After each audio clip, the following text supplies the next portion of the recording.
नमस्कार और प्रेमियों को जय सच्चिदानंद। तो आज हम स्वयं की आवाज बुक में अध्याय 7 में कठिन समय के लिए बोझ को हल्का करें। तो इसमें टॉपिक जानेंगे आज हम बड़ी उम्मीदें। तो बड़ी उम्मीदें, इसके बारे में प्रेम रावत जी ने क्या लिखा है उसे पढ़ेंगे, सुनेंगे और समझेंगे। तो स्टार्ट होता है यहाँ से।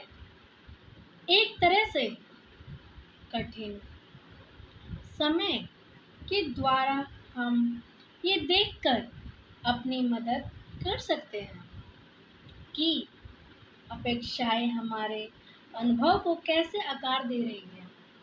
समय चाहे अच्छा हो या बुरा, हर दिन में मेरी उम्मीदें होती हैं।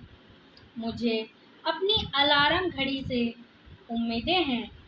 मुझे अपनी नमकदानी से उम्मीद है कि जब मैं उसे उठाऊंगा तो उसमें नमक होगा।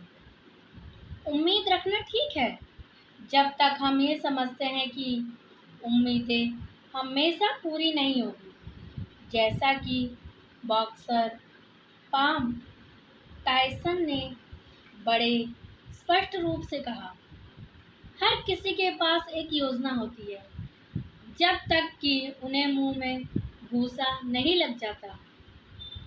डर या कल्पना से विचलित होने की बजाय जीवन को उसी रूप में स्वीकार करने के लिए साहस की आवश्यकता होती है।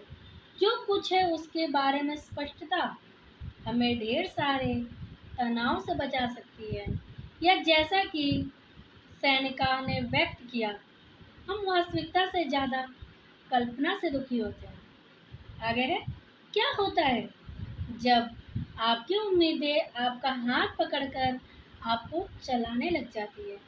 ठीक है, आप शायद एक खाली नमकदानी की निराशा से उबर सकते हैं।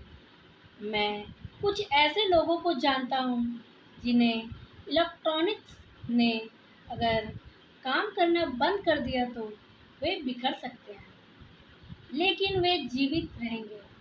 जब हम दूसरों से ज़्यादा अपेक्षाएं रखते हैं तब समस्याएं गंभीर हो जाती है।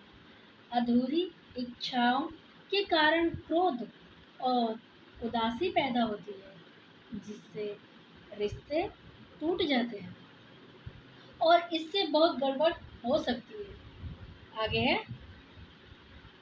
कहानी है।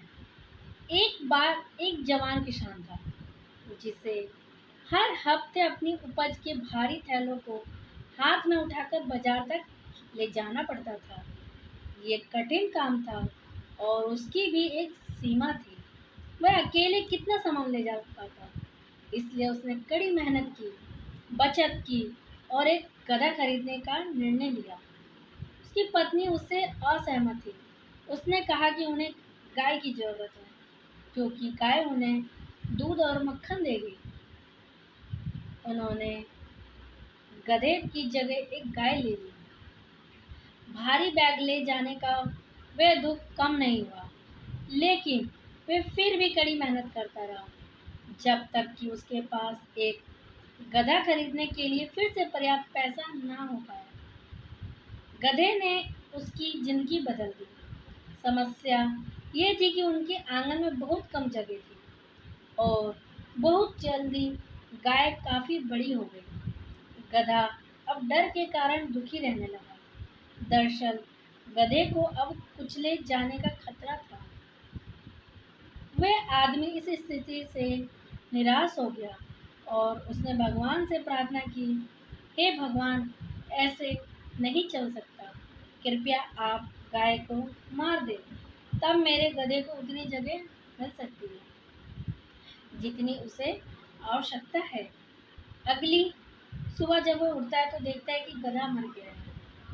हे भगवान, उसने कहा, मुझे लगता था कि अब तक आपको गाय और गधे के बीच का अंतर तो पता हो गया होगा।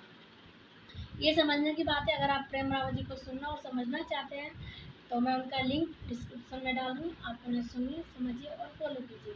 बस इतना ही। धन्यवाद।